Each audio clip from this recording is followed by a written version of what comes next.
So now we want to talk about bulimia nervosa. And some people, they think, oh, it's the opposite to anorexia. Right? The opposite.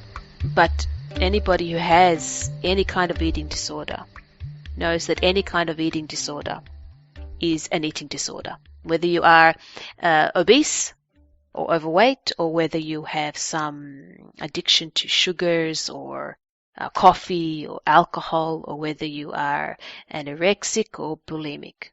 It's all the same, right? It's all an eating disorder. And nothing is opposite, right? There's no opposite. There's nothing that's less harmful than another. They're all eating disorders, which means that they are all equally distressing and equally disturbing. However, in saying all of that, the causes for the different aspects of eating disorders are not the same. Now, when we say that, of course, if this person has anorexia and this person has anorexia, doesn't mean that they both got there because of the same reasons. We understand that. Same with bulimia, everything else. But the aspects of eating disorders, like we have said before, the obesity, bulimia, what have you, they sort of fall into, as in the names, they fall into categories, right? So with bulimics, they have this binging and the vomiting, right? Why would somebody do that? Why would somebody do that? Why would they fill themselves up in a frenzy, or maybe not even in a frenzy? You see, some people think that bulimics they eat in a frenzy and then they vomit. Not all bulimics do that. Sometimes they just eat.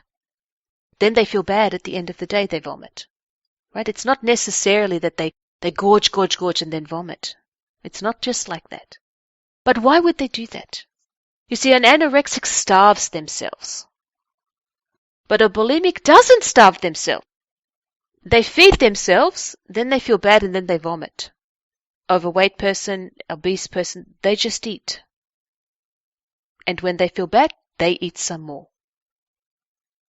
Right? So you can see that there are sort of groups here. We've got the people that starve, the people that eat and then try to get rid of it, purge it, and then the ones that just eat and eat.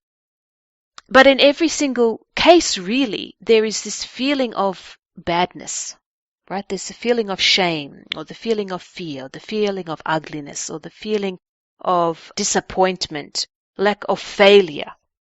There are all of these such negative feelings that are involved.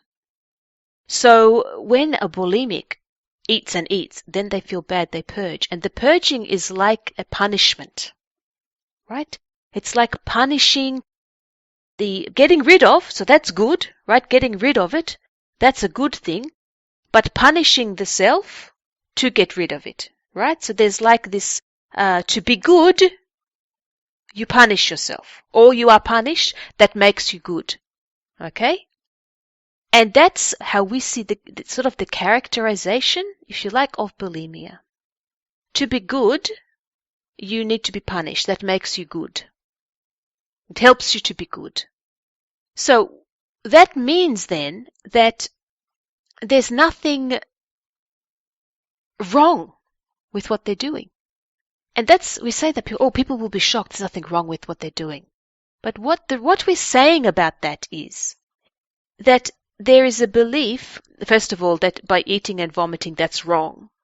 But we're saying that the part of the reason that they do it is because to be good, right, in your society, to be better, to be the person that you're supposed to be, sometimes you make mistakes, and then you're punished for it, whether it's physical or whatever, and that teaches you to be good.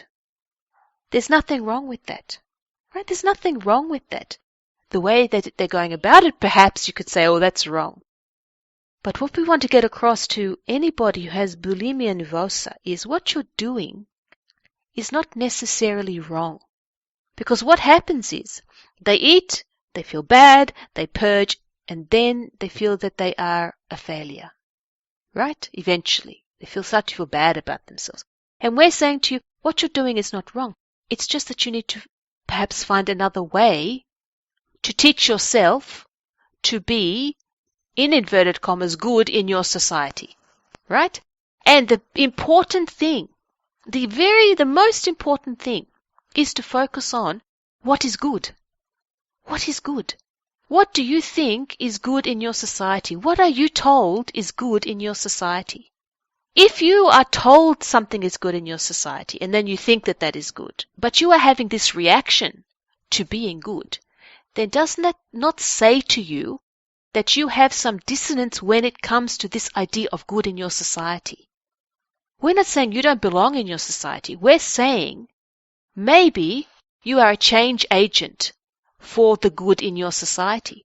Maybe you are somebody who is a pioneer in your society for change, to change the parameters, maybe open up the boundaries, right? So what we would say to anybody with bulimia nervosa is start to think about the good in your society and how that good makes you feel. If it makes you feel uncomfortable, then you are experiencing dissonance. If you are experiencing dissonance, how are you going to express that? You are expressing it by eating and vomiting. Right? That's how you are expressing it. What we're saying to you is maybe you can find another way to express your dissonance. Instead of punishing yourself for not conforming, for not being what everybody says you should be, for not being what you think you should be because everybody tells you this is the way, maybe you need to take a stand and say, actually, I don't want to be that person. It doesn't feel right with me. I feel that I'm this other kind of person, or I would like to experience this. Society doesn't mean I'm bad. Doesn't mean I'm not going to be a productive member of society. It just means I'm stepping over this way instead of following that way. So we would really urge you to look at what is considered good in your society, and your society could be your family, your school, your work, your actual your neighborhood, your country, doesn't matter. And do you find that you have a problem with that idea or concept of good? And do you want to actually go the other way, which is considered bad? Right? But you don't see that as bad. So we would really urge you, anybody with bulimia nervosa, to really focus on that as the very first step. There are many steps for you, but this is the very first step. Focus on what is considered good in your society. How does that make you feel? Does it cause dissonance in your body, in your mind, in your emotions? And work from there. Go from there. Thank you. Blessings to you, our friends. We are the Ancestral Medicine Women, healing from the past for the present and the future.